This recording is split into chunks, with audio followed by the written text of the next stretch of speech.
ജനാധിപത്യത്തിന്റെ വിശുദ്ധക്രിയ എന്നറിയപ്പെടുന്ന തെരഞ്ഞെടുപ്പിന് രാജ്യം ഒരുങ്ങി നിൽക്കുമ്പോൾ കേരളത്തിലെ 20 മണ്ഡലങ്ങളിലായി 2.5 കോടി സമ്മതിദായകരും വിധിയെഴുത്തിന് തയ്യാറെടുക്കുകയാണ്. ഇടത് വലത് മുന്നണികൾ മുഖാമുഖം നിൽക്കുന്ന തെരഞ്ഞെടുപ്പ് തട്ടകത്തിൽ ഇക്കുറി നിർണായക സ്വാധീനമായേക്കാവുന്ന പുതുമുഖങ്ങളുമുണ്ട്. ജനവിധി എന്നും എല്ലായിടത്തും എപ്പോഴും അത്ഭുതങ്ങൾക്കുള്ള ഇടം അവശേഷിപ്പിക്കാറുണ്ടെങ്കിലും മണ്ഡലത്തിന്റെ രാഷ്ട്രീയ സ്വഭാവവും സാമുദായിക അടിയൊഴുക്കുകളും പ്രാദേശിക വിഷയങ്ങളും സവിശേഷമായ ഒരു വോട്ടിംഗ് പാറ്റേൺ സൃഷ്ടിക്കാറുണ്ട്. പ്രവചനങ്ങൾ അസാധ്യമെങ്കിലും ഈ വോട്ടിംഗ് പാറ്റേണിനെ നിർണ്ണയിക്കുന്നത് വോട്ടർമാരുടെ മനസ്സിന്റെ ചാഞ്ചാട്ടമാണ്. വോട്ടുകളുടെ ഈ മാറിമറച്ചിലുകളുടെ സാധ്യതയും അതിന്റെ കാരണങ്ങളും സ്ഥിതിവിവര കണക്കുകൾ അടിസ്ഥാനപ്പെടുത്തി വിശകലനം ചെയ്യുകയാണ് ദ സ്വിംഗ്. കേരളത്തിലെ 20 മണ്ഡലങ്ങളിൽ ഏറ്റവും ശക്തമായ മത്സരം നടക്കുന്ന 5 മണ്ഡലങ്ങളിലെ തെരഞ്ഞെടുപ്പ് സാധ്യതകളാണ് ദ സ്വിംഗ് പരിശോധിക്കുന്നത്. വടക്കൻ കേരളത്തിലെ കണ്ണൂർ, മധ്യ കേരളത്തിലെ തൃശൂർ, ഇടുക്കി, തെക്കൻ കേരളത്തിലെ കൊല്ലം, തിരുവനന്തപുരം മണ്ഡലങ്ങളിലെ വോട്ടിംഗ് പാറ്റേണും അതിനെ സ്വാധീനിക്കുന്ന ഘടകങ്ങളും വിശദമായി വിലയിരുത്തും ദ സ്വിംഗ്. ദ സ്വിംഗ് ആദ്യം പരിഗണിക്കുന്നത് കണ്ണൂർ മണ്ഡലമാണ്. ചരിത്രം പരിശോധിച്ചാൽ എന്നും UDF-നൊപ്പം നിലയുറപ്പിച്ച പാർലമെന്റ് മണ്ഡലമാണ് കണ്ണൂർ. കണ്ണൂരിൽ ഇക്കുറി ജനവിധി തേടുന്ന പ്രമുഖർ UDF-ൽ നിന്ന് കെ സുധാകരൻ, LDF-ന്റെ PK ശ്രീമതി, BJP-യുടെ PC മോഹനൻ മാസ്റ്റർ എന്നിവർ. എന്നോടൊപ്പം കിരൺ തോമസ് ഉണ്ട്. കണ്ണൂർ മണ്ഡലത്തെ വിലയിരുത്തുന്നത് പ്രമുഖ election analyst Kiran Thomas. Cyber സ്പേസിൽ രാഷ്ട്രീയ വിഷയങ്ങളിൽ സജീവമായി ഇടപെടുന്ന കിരൺ തോമസ് കഴിഞ്ഞ 8 വർഷമായി ബ്ലോഗുകളിലൂടെയും ഫേസ്ബുക്കിലൂടെയും ഏറെ പരിചിതൻ. ഇൻഫോ പാർക്കിൽ IT വിദഗ്ധൻ. 1991 മുതൽ തെരഞ്ഞെടുപ്പ് രാഷ്ട്രീയം വസ്തുനിഷ്ഠമായി നിരീക്ഷിച്ചു വരുന്നു. കിരൺ, 1977-ൽ മണ്ഡലം രൂപീകരിച്ചത് മുതൽ ഇങ്ങോട്ടുള്ള ചരിത്രം നോക്കിക്കഴിഞ്ഞാൽ ഇടതുപക്ഷ സ്ഥാനാർത്ഥിയായി AP അബ്ദുള്ളക്കുട്ടി 2 തവണ ജയിച്ചതൊഴിച്ചാൽ കണ്ണൂർ മണ്ഡലം പൊതുവെ നിലകൊണ്ടിട്ടുള്ളത് UDF-നൊപ്പമാണ് നമുക്ക് കാണാൻ കഴിയും. എനിക്ക് തോന്നുന്നു മണ്ഡല പുനർനിർണയത്തിന് ശേഷം കണ്ണൂരിൻ്റെ ഈ വലതുപക്ഷ അനുകൂല സ്വഭാവത്തിന്, ഈ രാഷ്ട്രീയ സ്വഭാവത്തിൽ മാറ്റം വന്നിട്ടുണ്ട് എന്നാണ്. എന്താണ് ഇപ്പോഴും കണ്ണൂർ UDF-ന്റെ ഒരു ഉറച്ച കോട്ടയാണെന്ന് നമുക്ക് കാണാൻ കഴിയുമോ? എന്താണ് ഇപ്പോൾ വന്നിട്ടുള്ള കണ്ണൂർ മണ്ഡലത്തിൽ വന്നിട്ടുള്ള മാറ്റങ്ങൾ? 2009 ഡീലിമിറ്റേഷൻ വരുന്നതിന് മുന്നേ ഉള്ള കണ്ണൂർ മണ്ഡലം എന്ന് പറഞ്ഞാൽ അതിൽ 4 UDF-ന്റെ ശക്തി കേന്ദ്രങ്ങളും 3 ഇടത് അനുകൂല മണ്ഡലങ്ങളുമാണ് ഉണ്ടായിരുന്നത്. അപ്പോൾ എന്തുകൊണ്ടായാലും ഒരു 4 UDF അനുകൂല മണ്ഡലം ഉള്ളതുകൊണ്ട് തന്നെ അതെപ്പോഴും UDF-ന് അനുകൂലമായിട്ടുള്ള ഒരു തെരഞ്ഞെടുപ്പ് ചിത്രമാണ് നമുക്ക് തന്നിരിക്കുന്നത്. എന്നാൽ ഡീലിമിറ്റേഷന് ശേഷം എന്താണ് സംഭവിച്ചിരിക്കുന്നത് ചോദിച്ചാൽ ആ ഒരു ശക്തി UDF-ന്റെ കുറഞ്ഞിട്ടുണ്ട്. എന്നാൽ അത് തീരെ കുറഞ്ഞിട്ടുമില്ല. 3 നിർണായക മണ്ഡലങ്ങളിൽ LDF-ന് സ്വാധീനമുണ്ട്. എന്നാൽ UDF-നെ സംബന്ധിച്ച് അത് 3 UDF മണ്ഡലങ്ങളിൽ അതിന് സ്വാധീനമുണ്ട്. ഒപ്പം ഒരു നിഷ്പക്ഷ മണ്ഡലവുമായി അത് രൂപപ്പെട്ടു വന്നിട്ടുണ്ട്. അപ്പോൾ കിരൺ, മണ്ഡല പുനർനിർണയത്തിന് മുൻപുള്ള, അതായത് കണ്ണൂർ പഴയ പാർലമെന്റ് മണ്ഡലം, ആ മണ്ഡലത്തിൻ്റെ രാഷ്ട്രീയ സ്വഭാവം എന്താണെന്ന് നമുക്ക് നോക്കണം. അതിനാദ്യം നമുക്ക് ആ മണ്ഡലത്തിൻ്റെ ഘടന എന്താണെന്ന് നോക്കാം. പഴയ കണ്ണൂർ പാർലമെന്റ് മണ്ഡലം, ഇതിൽ ഇടതുപക്ഷത്തിൻ്റെ ശക്തി കേന്ദ്രങ്ങളായി നിൽക്കുന്നത് കൂത്തുപറമ്പ്, എടക്കാട്, അഴീക്കോട്. അപ്പോൾ 7 നിയമസഭാ മണ്ഡലങ്ങളിൽ 3 കൂത്തുപറമ്പ്, എടക്കാട്, അഴീക്കോട് ഇവിടെ ഇടത് ശക്തി കേന്ദ്രങ്ങളായിരുന്നു. UDF-ന്റെ ശക്തി കേന്ദ്രങ്ങളായിട്ടുള്ളത് കണ്ണൂർ, ഇരിക്കൂർ, പേരാവൂർ, വടക്കേ വയനാട്. ഈ പുതിയ കണ്ണൂർ മണ്ഡലം എന്ന് പറയുന്നത് നമ്മൾ ഈ ഒരു പാറ്റേണിൽ നമുക്ക് വിലയിരുത്താൻ കഴിയില്ല. കാരണം പുതിയ കണ്ണൂർ മണ്ഡലത്തിൽ ഈ കൂത്തുപറമ്പ് എന്ന് പറയുന്ന ഒരു മണ്ഡലം, ആ മണ്ഡലം ഇപ്പോഴത്തെ കൂത്തുപറമ്പ് എന്ന് പറയുന്നത് ഇപ്പോൾ വടകരയിലുള്ള ഒരു കൂത്തുപറമ്പ് മണ്ഡലമാണ്. അത് പെരിങ്ങളം എന്ന് പറയുന്ന പഴയ നമ്മുടെ KP മോഹനൻ ജയിച്ചു വന്ന മണ്ഡലമായ പെരിങ്ങളമാണ് പഴയ ഇപ്പോഴത്തെ കൂത്തുപറമ്പ് മണ്ഡലം. അത് അദ്ദേഹത്തിൻ്റെ പെരിങ്ങളം മണ്ഡലമാണ് ഇപ്പോൾ കൂത്തുപറമ്പ് എന്ന് അറിയപ്പെടുന്നത്. എന്നാൽ പുതിയതായി ഒരു മണ്ഡലം രൂപീകരിച്ചിട്ടുണ്ട്, മട്ടന്നൂർ എന്ന് പറഞ്ഞൊരു മണ്ഡലം. അവിടെയാണ് EP ജയരാജൻ വിജയിച്ചിട്ടുള്ള 30,000 വോട്ടിന് വിജയിച്ചിട്ടുള്ള ഒരു മണ്ഡലമാണ് മട്ടന്നൂർ. അതുപോലെ മട്ടന്നൂർ, തളിപ്പറമ്പ്, അതുപോലെ ധർമ്മടം എന്നീ 3 ഒരു ഇടതുപക്ഷ മണ്ഡലങ്ങൾ ആ ഭാഗത്ത് രൂപീകരിച്ചിട്ടുണ്ട്. ആ 3 ഇടതുപക്ഷ മണ്ഡലങ്ങളിൽ നിന്നാണ് LDF-ന്റെ ശക്തി, ഈ പുതിയ ഡീലിമിറ്റേഷന് ശേഷമുള്ള LDF-ന്റെ ശക്തി രൂപപ്പെട്ടിരിക്കുന്നത് ആ 3 മണ്ഡലങ്ങളിൽ നിന്നാണ്. നേരെ മറിച്ച് ഈ വടക്കേ വയനാട് എന്ത് സംഭവിച്ചെന്ന് വെച്ചാൽ വടക്കേ വയനാട് ലോക്സഭാ മണ്ഡലങ്ങളിലേക്ക് പോവുകയും ഈ പേരാവൂർ, ഇരിക്കൂർ, കണ്ണൂർ എന്ന മണ്ഡലങ്ങൾ ഇപ്പോൾ പുതിയ കണ്ണൂർ മണ്ഡലത്തിൽ തന്നെ തുടരുകയും ചെയ്യുന്നു എന്നാണ് നമുക്ക് കാണാൻ കഴിയുക. പുതിയ കണ്ണൂർ മണ്ഡലത്തിൻ്റെ നിയമസഭാ മണ്ഡലങ്ങൾ ഏതൊക്കെയാണ്, അതിൻ്റെ ഘടന എന്താണ്, അതിൻ്റെ രാഷ്ട്രീയ സ്വഭാവം എന്താണ്, അതാണ് ഇനി നമ്മൾ പരിശോധിക്കേണ്ടത്. പുതിയ കണ്ണൂർ മണ്ഡലത്തിൽ അതിൽ വരുന്ന മാറ്റങ്ങൾ എങ്ങനെയാണെന്ന് നമുക്ക് നോക്കാം. ഇപ്പോൾ തളിപ്പറമ്പ്, ഇരിക്കൂർ, പേരാവൂർ, മട്ടന്നൂർ, ധർമ്മടം, കണ്ണൂർ, അഴീക്കോട് ഈ നിയമസഭാ മണ്ഡലങ്ങൾ ചേരുന്നതാണ് പുതിയ കണ്ണൂർ ലോക്സഭാ മണ്ഡലം. ഇതിൽ ഇപ്പോൾ ഇവരുടെ രാഷ്ട്രീയ ബലാബലം ശക്തി കേന്ദ്രങ്ങൾ എവിടെയൊക്കെയാണ് ഇടതുമുന്നണിയും വലതുമുന്നണിയും സംബന്ധിച്ച്? നമ്മൾ നേരത്തെ കണ്ടതുപോലെ തന്നെ ഇരിക്കൂറും പേരാവൂരും കണ്ണൂരും ഇപ്പോഴും ഒരു UDF-ന്റെ ശക്തി കേന്ദ്രമായി തന്നെ തുടരുകയാണ്. ഈ ധർമ്മടത്തും മട്ടന്നൂരും തളിപ്പറമ്പിലുമാണ് LDF-ന്റെ ശക്തി കേന്ദ്രമായി ഇപ്പോൾ നിൽക്കുന്നത്. അതായത് കിരൺ പറയുന്നത് ഇരിക്കൂർ മണ്ഡലം ഉദാഹരണത്തിന്, ഇരിക്കൂർ മണ്ഡലം കോൺഗ്രസിന്റെ UDF-ന്റെ ശക്തി കേന്ദ്രമാണ്. പിന്നീട് UDF-ന്റെ ശക്തി കേന്ദ്രങ്ങളായിട്ടുള്ള മറ്റു മണ്ഡലങ്ങൾ, അത് പേരാവൂർ, സണ്ണി ജോസഫ് ഇപ്പോൾ MLA ആയിരിക്കുന്ന പേരാവൂർ മണ്ഡലം, അബ്ദുള്ളക്കുട്ടി MLA ആയിരിക്കുന്ന കണ്ണൂർ. ഈ 3 മണ്ഡലങ്ങളാണ് പൊതുവിൽ ഒരു UDF-ന്റെ ശക്തി കേന്ദ്രമെന്ന് നമുക്ക് പറയാൻ വേണ്ടി കഴിയുക. എന്നാൽ ഈ ധർമ്മടം, മട്ടന്നൂര്, തളിപ്പറമ്പ്, അതായത് മട്ടന്നൂരാണ്, തളിപ്പറമ്പിലാണ് ജെയിംസ് മാത്യു, ധർമ്മടത്ത് LDF MLA ആണ്, മട്ടന്നൂർ EP ജയരാജൻ. EP ജയരാജന് 30,000-ലധികം വോട്ടിന് EP ജയരാജൻ ജയിച്ച മണ്ഡലമാണ് മട്ടന്നൂർ. അപ്പോൾ ഈ 30,000 വോട്ടിന്റെ ലീഡ് മട്ടന്നൂരും, ഈ ധർമ്മടത്ത് ഒരു 15,000 വോട്ടിന്റെ ലീഡും, തളിപ്പറമ്പിൽ ഒരു 27,000 വോട്ടിന്റെ ലീഡും LDF-നുണ്ട്. അപ്പം LDF-ന്റെ ഒരു വലിയ ഒരു ശക്തി കേന്ദ്രങ്ങളാണ് ഈ 3 മണ്ഡലങ്ങൾ. ശരി, അങ്ങനെയാണെങ്കിൽ ഇനി നമ്മൾക്ക് കണക്കാക്കേണ്ടത് കിരൺ, എനിക്ക് തോന്നുന്നു കഴിഞ്ഞ തെരഞ്ഞെടുപ്പുകളിൽ വോട്ടർമാർ എങ്ങനെ ചിന്തിച്ചു, അവർ ജനവിധി എഴുതുന്നതിന് അവർ മാനദണ്ഡമാക്കിയത് എന്താണ് അവരുടെ രാഷ്ട്രീയ വിശ്വാസം, എങ്ങനെയാണ് അത് തെരഞ്ഞെടുപ്പിൽ പ്രതിഫലിച്ചെന്നാണ്. അതായത് 2009-ലെ പാർലമെന്റ് തെരഞ്ഞെടുപ്പ്, 2010-ലെ തദ്ദേശ ഭരണ സ്ഥാപനങ്ങളിലേക്ക് നടന്ന തെരഞ്ഞെടുപ്പ്, 2011-ലെ നിയമസഭാ തെരഞ്ഞെടുപ്പ്. നമുക്ക് ആദ്യം 2009-ലെ പാർലമെന്റ് തെരഞ്ഞെടുപ്പിൽ കെ സുധാകരനായിരുന്നു പാർലമെന്റ് തെരഞ്ഞെടുപ്പിൽ കഴിഞ്ഞ തവണ വിജയിച്ചത്. സുധാകരൻ ഇഫക്റ്റ് എന്നൊന്ന് തന്നെ കണ്ണൂരിലുണ്ടെന്ന് നമുക്ക് പറയാം, അല്ലേ കിരൺ? ഈ 2009-ലെ തെരഞ്ഞെടുപ്പിൽ UDF-ന് വലിയ ഒരു മുന്നേറ്റം, ഞാൻ പറഞ്ഞു 4, നമ്മൾ ഈ നിഷ്പക്ഷ മണ്ഡലം എന്ന് പറഞ്ഞിട്ടുള്ള അഴീക്കോട് പോലും ഒരു 15,000-ലധികം വോട്ടിന്റെ ലീഡ് സുധാകരൻ നേടുകയുണ്ടായി. അപ്പോൾ അതിനർത്ഥം സുധാകരൻ ഒരു ഫൈറ്റിംഗ് കാൻഡിഡേറ്റ് ആണ്. പിന്നെ കോൺഗ്രസിനെ സംബന്ധിച്ചിടത്തോളം ഒരു ഇടതുപക്ഷ അനുകൂല സ്വഭാവം, പഴയ UDF അനുകൂല സ്വഭാവം ഇല്ലാത്ത ഒരു മണ്ഡലത്തിൽ പോലും 43,151 വോട്ടിൻ്റെ ലീഡ് അദ്ദേഹത്തിന് നേടാൻ കഴിയുക എന്ന് പറഞ്ഞാൽ ചെറിയ കാര്യമല്ല. നമ്മളുടെ മണ്ഡലത്തിൻ്റെ ഒരു പൊളിറ്റിക്കൽ ബലാബലം പരിശോധിച്ചാൽ അത് തീർച്ചയായും അത് സുധാകരൻ എഫക്റ്റ് എന്ന് പറയുന്ന രീതിയിൽ തന്നെ ഒരു വലിയ വിജയമാണ് സുധാകരൻ 2009-ൽ നേടിയതെന്ന് നമുക്ക് കാണാൻ കഴിയും. പക്ഷേ ഇത്തവണ സുധാകരൻ ഒരല്പം റിലക്റ്റൻ്റ് ആയിരുന്നു തെരഞ്ഞെടുപ്പ് രംഗത്തേക്ക് വരാൻ. കാരണം വളരെ നേരത്തെ തന്നെ സുധാകരൻ പ്രഖ്യാപിച്ചിരുന്നു, ഞാൻ ഇത്തവണ മത്സരിക്കാനില്ല, എനിക്ക് അങ്ങനെ പ്രത്യേകിച്ച് വ്യാമോഹങ്ങളില്ല എന്നെല്ലാം സുധാകരൻ പറഞ്ഞത്. പക്ഷേ എനിക്ക് തോന്നുന്നു കോൺഗ്രസ് ക്യാമ്പിൽ, UDF ക്യാമ്പിൽ ഇപ്പോഴും കണ്ണൂരിൽ തിരിച്ചുപിടിക്കാൻ അല്ലെങ്കിൽ കണ്ണൂരിൽ സ്ഥാനമുറപ്പിക്കാൻ കഴിയുന്ന ഏറ്റവും മികച്ച സ്ഥാനാർത്ഥി കെ സുധാകരൻ തന്നെയാണെന്ന് നേതൃത്വം കരുതുന്നുണ്ടാകണം. 2011-ലെ നിയമസഭാ തെരഞ്ഞെടുപ്പിലെ ഡാറ്റയും 2009-ലെ ലോക്സഭാ തെരഞ്ഞെടുപ്പിൽ വിവിധ മണ്ഡലങ്ങളിൽ കിട്ടിയ ഡാറ്റയും ഒന്ന് താരതമ്യം ചെയ്ത് നോക്കിയാൽ നമുക്ക് എന്തുകൊണ്ടാണ് സുധാകരൻ മടിക്കുന്നത് എന്നുള്ളതിന്റെ ഒരു സാധ്യതാ ചിത്രം. അതായത് കിരൺ പറയുന്നത് 2009-ൽ കെ സുധാകരന് വിജയം ഉറപ്പാക്കിയ അല്ലെങ്കിൽ അദ്ദേഹത്തെ അങ്ങേയറ്റം പിന്തുണച്ച മണ്ഡലങ്ങൾ ഏതൊക്കെയാണെന്ന് നോക്കാം. അതല്ലേ നമ്മൾ ആദ്യം പരിശോധിച്ചത്. 2009-ൽ കെ സുധാകരൻ അനുകൂലമായി നിന്ന മണ്ഡലങ്ങൾ ഏതൊക്കെയാണ്?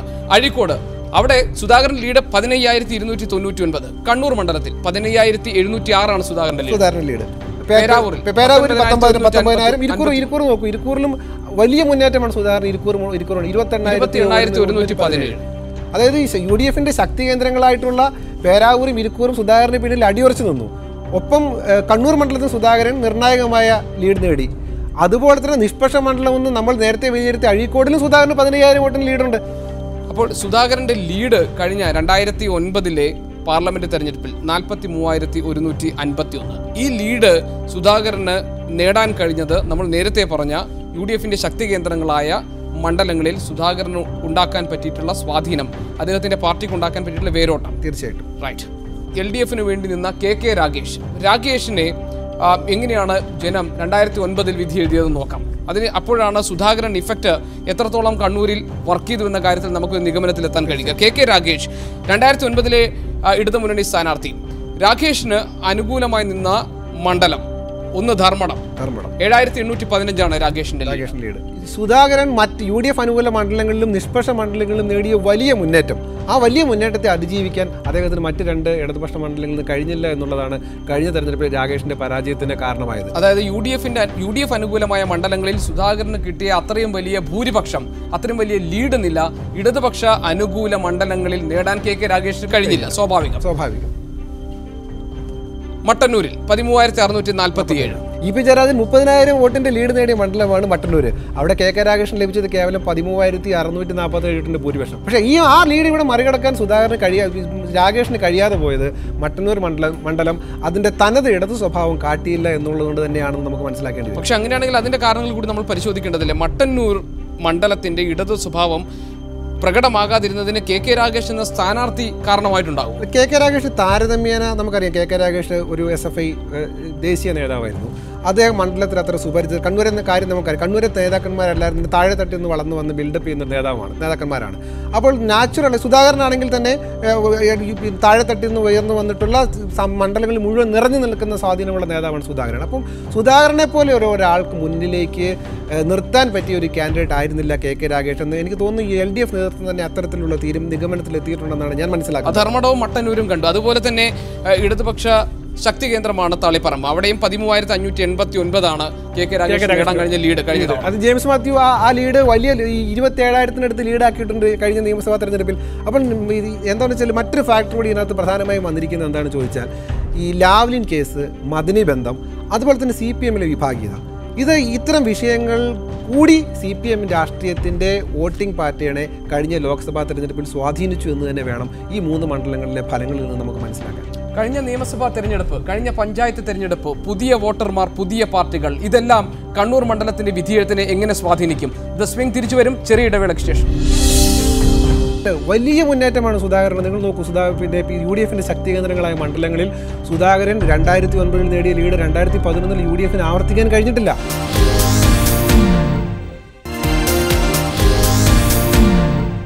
വരുന്ന ലോക്സഭാ തെരഞ്ഞെടുപ്പിൽ കണ്ണൂർ മണ്ഡലം പ്രകടമാക്കാൻ പോകുന്ന രാഷ്ട്രീയ സ്വഭാവം എന്താണ്? ദ സ്വിംഗ് പരിശോധിക്കുന്ന ഇതാണ്. കിരൺ തോമസ് എന്നോടൊപ്പമുണ്ട്. കിരൺ, നമ്മൾ പറഞ്ഞത് 2009 പാർലമെന്റ് തെരഞ്ഞെടുപ്പിൽ നമ്മൾ സംസാരിച്ചു കൊണ്ടിരുന്ന കണ്ണൂരിലെ സുധാകരൻ ഇഫക്റ്റ്, അതിന് പിന്നിൽ പ്രവർത്തിച്ച ഘടകങ്ങൾ എന്തൊക്കെയാണെന്നാണ്. ഇടതുപക്ഷ ശക്തി കേന്ദ്രങ്ങളും നമ്മൾ തിരിച്ചറിഞ്ഞിട്ടുള്ള മട്ടന്നൂർ, ധർമ്മടം, തളിപ്പറമ്പ്, ഈ മണ്ഡലങ്ങളിൽ 2009 KK രാഗേഷ് എന്ന ഇടതുപക്ഷ സ്ഥാനാർത്ഥിക്ക് നേടാൻ കഴിഞ്ഞ വോട്ട് വെച്ച് നോക്കുമ്പോൾ 2011 നിയമസഭാ തെരഞ്ഞെടുപ്പിൽ ഇടതുപക്ഷത്തിന്റെ ഇതേ മണ്ഡലങ്ങളിൽ പുരോഗതി ഉണ്ടായിട്ടുണ്ടോ? അതാണ് നമ്മൾ ഇനി പരിശോധിക്കുന്നത്. തീർച്ചയായിട്ടും വലിയ പുരോഗതിയാണ് ഉണ്ടായിരിക്കുന്നത്. ആ വോട്ട് വ്യത്യാസം തന്നെ നമ്മൾ ഞെട്ടിക്കുന്നതാണ്. തളിപ്പറമ്പ് മണ്ഡലത്തിൽ എങ്ങനെയാണ് 2009 KK രാഗേഷ് എന്ന സ്ഥാനാർത്ഥിക്ക് നേടാൻ കഴിഞ്ഞിട്ട് ലീഡ്, ഇടതുപക്ഷ സ്ഥാനാർത്ഥിക്ക് നേടാൻ കഴിഞ്ഞിട്ടുള്ള ലീഡ് 13,589 2009. ഇനി 2011 ഈ ലീഡ് നിലയിൽ മാറ്റം വരുന്നുണ്ടോ? 2011 27,861 2009 2011 എത്തിയപ്പോഴേക്കും വലിയ വോട്ട് വ്യത്യാസം. അതായത് തളിപ്പറമ്പ് മണ്ഡലത്തിൽ 27,861 13,000-ൽ നിന്ന് 27,000 ആകുന്ന ഒരു വലിയ വോട്ട് വ്യത്യാസം അവിടെ പ്രകടമാണ്. മറ്റു മണ്ഡലങ്ങളിലും അത് പ്രകടമാണെന്നാണ് ഞാൻ മനസ്സിലാക്കുന്നത്. എനിക്ക് തോന്നുന്നു ഇനി നമുക്ക് മട്ടന്നൂർ മണ്ഡലം നോക്കാം. മട്ടന്നൂരിൽ 2009 ഇടതുമുന്നണിക്ക് സ്ഥാനാർത്ഥിക്ക് നേടാൻ കഴിഞ്ഞത് ലീഡ് 13,647 ഇനി 2011 നിയമസഭാ തെരഞ്ഞെടുപ്പ് ആകുമ്പോഴേക്കും അത് 30,452. EP ജയരാജൻ, ഞാൻ നേരത്തെ പറഞ്ഞതുപോലെ EP ജയരാജൻ വിജയിച്ച മണ്ഡലമാണത്. 30,452 എന്ന് പറയുന്ന വലിയ ഭൂരിപക്ഷം. അതായത് 13,000 30,000 തമ്മിൽ വലിയ വ്യത്യാസമുണ്ട്. അപ്പോൾ ആ ഇടത് കേന്ദ്രങ്ങളിൽ നേരത്തെ പ്രകടിപ്പിച്ച ആ ഒരു വലിയ മാറ്റം, അതായത് 2009 അപേക്ഷിച്ച് വലിയ മാറ്റമാണ് ഇത്തരം മണ്ഡലങ്ങൾ ഉണ്ടായിരിക്കുന്നത്. ഇനി നമുക്ക് ധർമ്മടത്ത് 2009 7,815 ആയിരുന്നു. അത് 2011 നിയമസഭാ തെരഞ്ഞെടുപ്പ് ആകുമ്പോഴേക്കും ഇടതുപക്ഷ സ്ഥാനാർത്ഥിക്ക് 15,162. അതെ, ഇരട്ടയിലേറെ ഭൂരിപക്ഷമാണ് ഈ 3 മണ്ഡലങ്ങളിലും അവർക്ക് ലഭ്യമായിരിക്കുന്നത്. അതായത് വലിയ മുന്നേറ്റം, അതായത് ഒരു 100% മുന്നേറ്റം ഈ മണ്ഡലങ്ങളിൽ ഉണ്ടായിരിക്കുന്നു. അതായത് സുധാകരന്റെ ലീഡിനെ മറികടക്കാൻ തക്കവിധമുള്ള ഒരു മുന്നേറ്റം ഈ മണ്ഡലങ്ങളിൽ ഉണ്ടായിരിക്കുന്നു എന്നുള്ളതാണ് നമുക്ക് മനസ്സിലാകുന്നത്. സ്വാഭാവികമായിട്ടും 2009 പാർലമെന്റ് തെരഞ്ഞെടുപ്പിൽ നിന്ന് 2011 നിയമസഭാ തെരഞ്ഞെടുപ്പിലേക്ക് എത്തുമ്പോഴും ഈ ഇടതുപക്ഷ മണ്ഡലങ്ങളിൽ ഉണ്ടായിട്ടുള്ള ഈ വലിയ വ്യത്യാസം, അതിൻ്റെ കാരണങ്ങൾ ഒരുപക്ഷെ സ്ഥാനാർത്ഥികളായിരിക്കുമോ? KK രാഗേഷിനേക്കാൾ മികച്ച സ്ഥാനാർത്ഥി എത്തി എന്നതുകൊണ്ടാകുമോ? അതല്ലെങ്കിൽ മറ്റെന്ത് കാരണമാണ് ഇതിനുള്ളത്? സ്വാശ്രയ കോളേജ് പ്രശ്നം, അതുപോലെ തന്നെ പാഠപുസ്തക വിവാദം, ഇത് രണ്ടും മൈനോറിറ്റിയെ വലിയ തോതിൽ UDF-ലേക്ക് കൺസോളിഡേറ്റ് ചെയ്യപ്പെടുന്ന ഒരു സംഭവം ഉണ്ടായിട്ടുണ്ട്. അതുകൊണ്ട് തന്നെ സുധാകരന് വലിയ മുന്നേറ്റമാണ്. സുധാകരൻ, നിങ്ങൾ നോക്കൂ, പിന്നെ UDF-ന്റെ ശക്തി കേന്ദ്രങ്ങളായ മണ്ഡലങ്ങളിൽ സുധാകരൻ 2009 നേടിയ ലീഡ് 2011 UDF-ന് ആവർത്തിക്കാൻ കഴിഞ്ഞിട്ടില്ല. അപ്പോൾ വലിയ മൈനോറിറ്റി കൺസോളിഡേഷൻ 2009 UDF-ന് അനുകൂലമായി വന്നിരിക്കുന്നു എന്ന് നമുക്ക് ഡാറ്റ പരിശോധിച്ചു. അതായത് ഇരിക്കൂർ, പേരാവൂർ, കണ്ണൂർ, അഴീക്കോട് ഈ മണ്ഡലങ്ങളിൽ UDF-ന്റെ മാറ്റം എത്രത്തോളം ഉണ്ടായിട്ടുണ്ട്? 2009 UDF-ന് നേടാൻ കഴിഞ്ഞിട്ടുള്ള വോട്ട് എനിക്ക് ഒന്ന് ഇരിക്കൂർ മണ്ഡലമാണ്. 2009 ഇരിക്കൂറിൽ 28,117. 2011 നിയമസഭാ തെരഞ്ഞെടുപ്പ് ആകുമ്പോഴേക്കും UDF-ന് അത് 11,757 കുറയുന്നു. അതെ, അത് ഈ ഇരിക്കൂർ മണ്ഡലത്തിൽ ഒരു വലിയ സ്വിംഗ് സംഭവിച്ചു. ഇരിക്കൂർ മണ്ഡലത്തിൽ മത്സരിക്കുന്നത് നമ്മുടെ സാംസ്കാരിക വകുപ്പ് മന്ത്രി KC ജോസഫാണ്. അദ്ദേഹം 30 വർഷത്തിലധികമായി വിജയിക്കുന്ന മണ്ഡലമാണിത്. അവിടെ K സുധാകരൻ 28,000-ലധികം വോട്ട് ലീഡ് ഉണ്ടാക്കുമ്പോൾ 11,757 വോട്ടിന് ലീഡ് മാത്രമേ KC ജോസഫിന് ഉണ്ടാക്കാൻ കഴിഞ്ഞിട്ടുള്ളൂ 2011 എന്നാണ് നമ്മൾ ഇന്ന് മനസ്സിലാക്കേണ്ടത്. അപ്പോൾ രണ്ട് കാരണങ്ങൾ: രാഷ്ട്രീയ സാഹചര്യങ്ങളുണ്ടായ മാറ്റം, അതുപോലെ തന്നെ ഈ കോൺഗ്രസിനുള്ളിൽ, അതായത് സുധാകരൻ മത്സരിക്കുമ്പോൾ ഉണ്ടാകുന്ന ആ ഒരു ക്രൗഡ് പുള്ളിങ്, യഥാർത്ഥത്തിൽ കെ സി ജോസഫിനെ ഉണ്ടാക്കാൻ കഴിയുന്നില്ല എന്നുള്ളതും കൂടി നമ്മളിവിടെ മനസ്സിലാക്കി. അതായത് വോട്ടുകളുടെ വലിയൊരു മാറി മറച്ചിൽ ഇവിടെ സംഭവിച്ചിരിക്കുന്നു. കിരൺ, എനിക്ക് തോന്നുന്നു പേരാവൂർ മണ്ഡലം, പേരാവൂരാണ് ഇനി നമുക്ക് നോക്കാനുള്ളത്. UDFന്റെ ശക്തി കേന്ദ്രങ്ങളിൽ ഒന്നായ പേരാവൂർ 2009 കെ സുധാകരൻ നേടിയ വോട്ടിന്റെ ലീഡ് പേരാവൂരിൽ 19,153 2011 നിയമസഭാ തെരഞ്ഞെടുപ്പ് ആകുമ്പോഴേക്കും അത് 3,440 കുറയുന്നു. ഈ പേരാവൂർ മണ്ഡലത്തിൻ്റെ പ്രത്യേകത എന്താ ചോദിച്ചാൽ അവിടെ കെ ശൈലജ ടീച്ചർ LDF കാൻഡിഡേറ്റായി മത്സരിക്കുന്ന മണ്ഡലമാണത്. അപ്പോൾ അവർ സിറ്റിംഗ് MLA ആയിരുന്നു. അവിടുത്തെ വളരെ നല്ല ഒരു MLA ആയിരുന്നു കെ ശൈലജ ടീച്ചർ. അതേപോലെ തന്നെ സണ്ണി ജോസഫ് ശക്തനായ UDFന്റെ സ്ഥാനാർത്ഥിയുമായിരുന്നു. പക്ഷേ നമ്മൾ പറഞ്ഞ 2009 ആ ഫാക്ടറികൾ ഒന്നും തന്നെ 2011 വർക്ക് ചെയ്തിട്ടില്ല എന്നുള്ളതിൻ്റെ ഏറ്റവും വലിയ ഉദാഹരണമാണ് 3,440 ആ ലീഡ് കുറയുന്നത്. അപ്പോൾ അതിനർത്ഥം 2009 രാഷ്ട്രീയ സാഹചര്യത്തിൽ നിന്നും 2011 ഒരു രാഷ്ട്രീയ സാഹചര്യത്തിൽ വലിയ വ്യത്യാസം. കണ്ണൂർ മണ്ഡലത്തിൽ വരുമ്പോഴേക്കും നമുക്ക് ആ വ്യത്യാസം കുറെ കൂടി പ്രകടമാകും. കണ്ണൂർ മണ്ഡലം 2009 15,706 UDF സ്ഥാനാർത്ഥിക്ക് ലഭിച്ച ലീഡ് 2011 നിയമസഭാ മണ്ഡലമാകുമ്പോഴേക്കും അത് 6,481 കുറയും. LDFിൽ നിന്ന് UDFിലേക്ക് അബ്ദുള്ളക്കുട്ടി വന്നതിന് ശേഷം രണ്ടാമത് അബ്ദുള്ളക്കുട്ടി മത്സരിച്ച മണ്ഡലമാണ് കണ്ണൂർ. അവിടെ 6,481 ലീഡ് കുറയുന്നു. അഴീക്കോട് KM ഷാജിയുടെ ലീഡ് ഇതിലും കുറവാണ്. അതായത് 15,000 നിന്ന് 480 490 ആയിട്ട് കുറയുന്നത് നമുക്ക് കാണാൻ കഴിയും. അഴീക്കോട് മണ്ഡലത്തിൽ 2009 ലീഡ് 15,299, 2011 ആകുമ്പോഴേക്കും അത് 493. അപ്പോൾ ഈ രീതിയിൽ വലിയ ഒരു വോട്ട് വ്യത്യാസം കൂടി നമ്മൾ യഥാർത്ഥത്തിൽ ഇപ്പോൾ കണ്ണൂർ മണ്ഡലത്തിൽ നമ്മൾ പരിഗണിക്കേണ്ടത്. LDFന്റെ വോട്ട് കൂടിയത് മാത്രമല്ല, UDFന്റെ വോട്ട് ഗണ്യമായി കുറഞ്ഞിരിക്കുന്നു. കണ്ണൂരെ ജനങ്ങൾ എപ്പോഴും രാഷ്ട്രീയപരമായിട്ടുള്ളൊരു ചിന്ത, രാഷ്ട്രീയപരമായി ഡിസിഷൻ എടുക്കുന്ന ആളുകളാണ് അവർ. നിങ്ങൾ 2010 പഞ്ചായത്ത് തെരഞ്ഞെടുപ്പ് നോക്കൂ. പഞ്ചായത്ത് തെരഞ്ഞെടുപ്പിൽ ഈ വലിയ വ്യത്യാസം 2009 നിന്ന് 2010 ആകുമ്പോഴേക്കും തന്നെ ഈ പഞ്ചായത്തിലെ തെരഞ്ഞെടുപ്പിൽ UDFന്റെ അഡ്വാൻറ്റേജ് കുറയുന്നത് നിങ്ങൾക്ക് കാണാൻ കഴിയും. വിവിധ ചാനലുകളും മറ്റും അവതരിപ്പിച്ച കണക്ക് പ്രകാരം സുധാകരൻ വളരെ ലോ പെർഫോമിംഗ് MP എന്ന രീതിയിലുള്ള ഒരു പരാമർശം, ഒരു വിമർശനം നേരിടേണ്ടി വന്ന ഒരു MP ആണ് അദ്ദേഹം.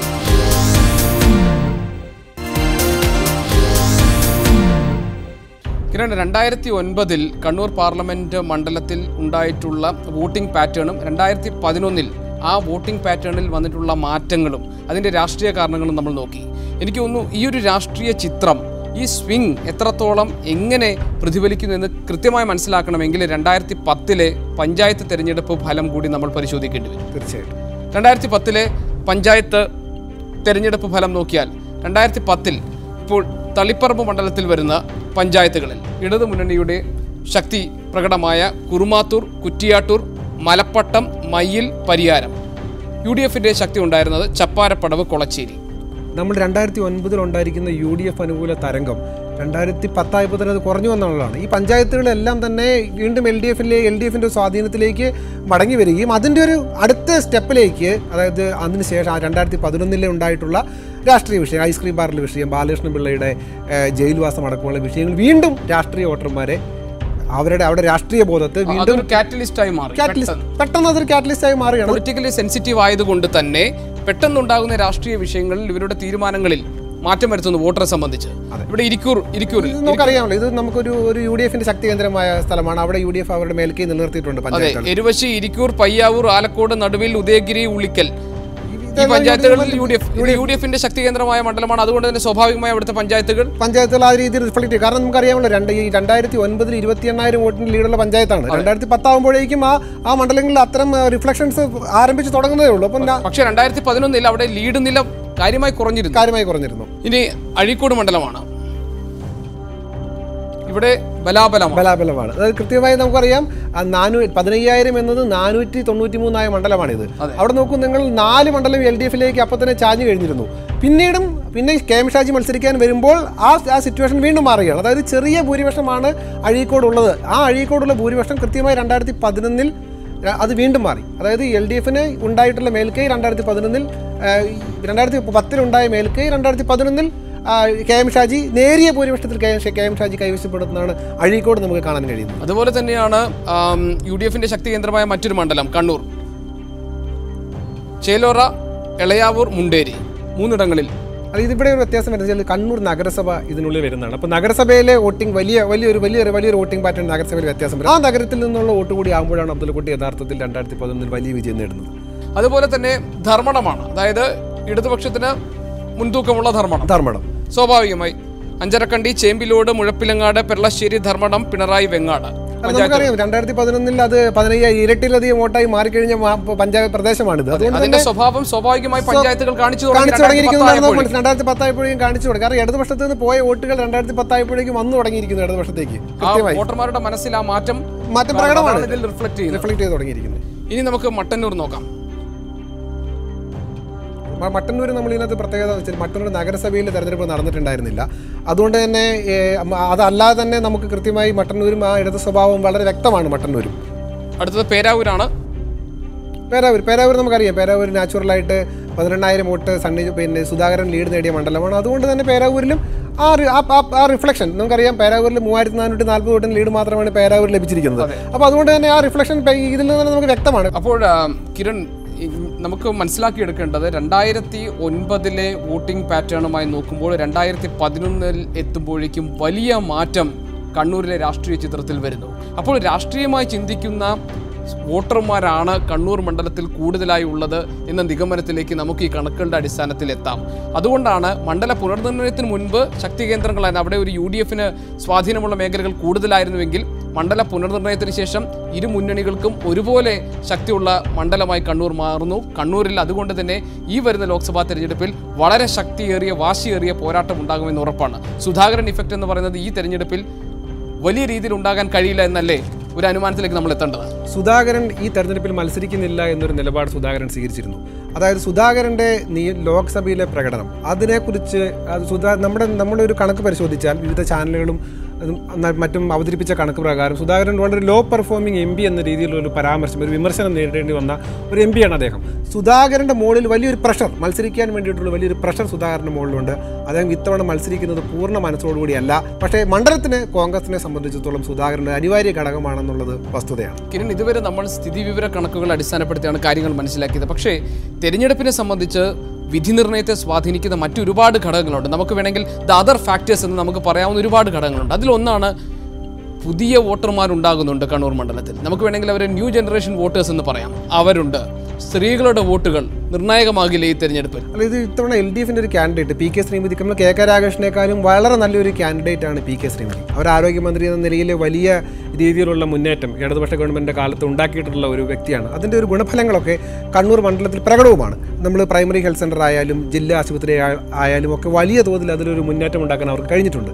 അപ്പോൾ അതുകൊണ്ട് തന്നെ വനിതാ വോട്ടർമാർ, ഗോപി പറഞ്ഞ വനിതാ വോട്ടർമാരെ ആകർഷിക്കാനും അതോടൊപ്പം തന്നെ ഈ പുതിയ ജനറേഷനുള്ള വോട്ടർമാരെ ആകർഷിക്കാനും ഒക്കെ PK ശ്രീമതിക്ക് കഴിയേണ്ടതാണ്. അപ്പം ഒരു ഇടത് സ്വഭാവമുള്ള മണ്ഡലത്തിൽ ഒരു കുറെ കൂടി പോപ്പുലർ ആയിട്ടുള്ള, അല്ലാതെ വളരെ പോപ്പുലർ ആയിട്ടുള്ളൊരു നേതാവാണ് PK ശ്രീമതി. അതിന് കിരൺ പറഞ്ഞു, രാഷ്ട്രീയമായി ചിന്തിക്കുകയും തീരുമാനമെടുക്കുകയും ചെയ്യുന്ന ഒരു ജനത, നമുക്കതിനെ പൊളിറ്റിക്കലി സെൻസിറ്റീവ് എന്ന് പറയാവുന്ന ഒരു മണ്ഡലമാണ് കണ്ണൂർ എന്ന് പറഞ്ഞു. അങ്ങനെയാണെങ്കിൽ ഇപ്പോൾ 2009 നിന്ന് 2011 നിയമസഭാ തെരഞ്ഞെടുപ്പിൽ വന്ന മാറ്റത്തിന് കാരണം അതാത് സമയങ്ങളിലെ രാഷ്ട്രീയ വിഷയങ്ങളാണെങ്കിൽ നമ്മൾ രാഷ്ട്രീയ വിഷയങ്ങൾ കൂടി ഈ ചർച്ചയ്ക്ക് ഉള്ളിൽ പരിഗണിക്കേണ്ടതാണ്. പ്രത്യേകിച്ച് സോളാർ വിവാദം, കസ്തൂരി രംഗൻ റിപ്പോർട്ട്, അതിനുശേഷം ഉണ്ടായിട്ടുള്ള നിരവധി വിഷയങ്ങളിൽ ഈ വിഷയങ്ങളെല്ലാം വോട്ടർമാരുടെ, പ്രത്യേകിച്ച് പാർലമെൻറ്റിലേക്ക് ഇപ്പോൾ സ്വാഭാവികമായും വർഗീയ ശക്തികളെ നേരിടാൻ വേണ്ടി ഒരു മതേതര മുന്നണി ഉണ്ടാകണം എന്നൊക്കെ ഉള്ള പ്രചാരണത്തിലാണ് UDF വിശ്വാസം അർപ്പിച്ചിരിക്കുന്നത്. അപ്പോൾ ഇതെല്ലാം വോട്ടറുടെ മനസ്സിനെ സ്വാധീനിക്കുമെന്ന ഒരു നിഗമനത്തിൽ നമ്മൾ എത്തണം.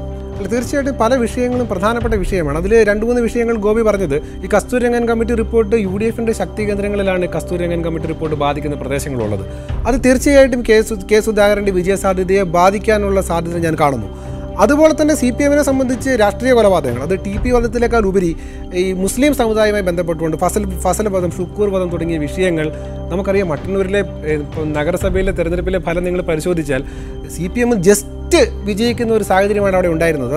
അതായത് നമുക്കറിയാം, ജയരാജൻ വലിയ മുന്നേറ്റം ഉണ്ടാക്കിയിട്ടുള്ള മട്ടന്നൂർ നഗരസഭാ തെരഞ്ഞെടുപ്പ് വന്നപ്പോഴേക്കും CPMൻ്റെ അവസ്ഥ വളരെ പിന്നോട്ട് പോകുന്നൊരവസ്ഥ നമ്മൾ അവിടെ കാണുകയുണ്ടായി. അപ്പോൾ അതിനർത്ഥം മറ്റ് വിഷയങ്ങളും തീർച്ചയായിട്ടും ആ മണ്ഡലങ്ങളിലെ വോട്ടർമാരെ സ്വാധീനിക്കും. അത് മൈനോറിറ്റി വോട്ട്, പ്രത്യേകിച്ച് മുസ്ലിം വോട്ട് എത്രത്തോളം CPMന് പോൾ ചെയ്യാൻ കഴിയുമെന്നതിനെ വളരെ CPM ആ രീതിയിലുള്ള ചില തീരുമാനങ്ങൾ എടുത്തിട്ടുണ്ട്. നമുക്കറിയാം, മൈനോറിറ്റി സംഗമങ്ങൾ നടത്തുന്നു, അതോടൊപ്പം തന്നെ നമോ വിചാർ മഞ്ചിലെ ആളുകൾ വരുന്നു. അപ്പോൾ അത്തരത്തിലുള്ള പല ഡിസിഷനുകളും അതിൻ്റെ ഭാഗമായിട്ടാണ് CPMൻ്റെ ഭാഗത്തു നിന്ന് ഉണ്ടാകുന്നത്. അപ്പോൾ കസ്തൂരി രംഗൻ കമ്മിറ്റി റിപ്പോർട്ടിലെ വോട്ട് കൺസോളിഡേറ്റ് ചെയ്യാൻ CPM ശ്രമിക്കുന്നു, നമോ വിചാർ മഞ്ജുകാരെ കൊണ്ടുവരാൻ CPM ശ്രമിക്കുന്നു, മൈനോറിറ്റി മീറ്റിങ്ങുകൾ വെച്ച് CPM വോട്ടിന് ശ്രമിക്കുന്നു.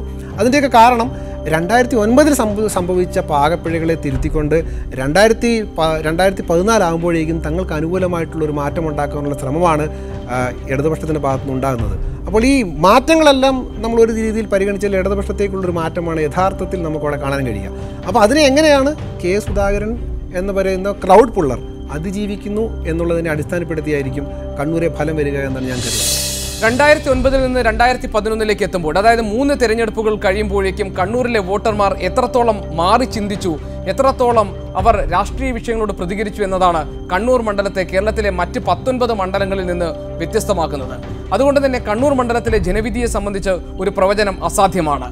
ഇടതുമുന്നണിക്കും UDF-നും ഒരുപോലെ ശക്തി തെളിയിക്കാൻ കഴിയുന്ന മണ്ഡലമായി കണ്ണൂർ മാറുന്നു. അതുകൊണ്ട് തന്നെ ഇവിടെ ചൂടേറിയ മത്സരമാണ് ഇത്തവണ നടക്കുന്നത്. ജനവിധിക്ക് നമ്മൾ കാത്തിരിക്കണം. സ്വിംഗിൽ ഇനി കൊല്ലം മണ്ഡലവുമായി നാളെ. Thank you Kiran.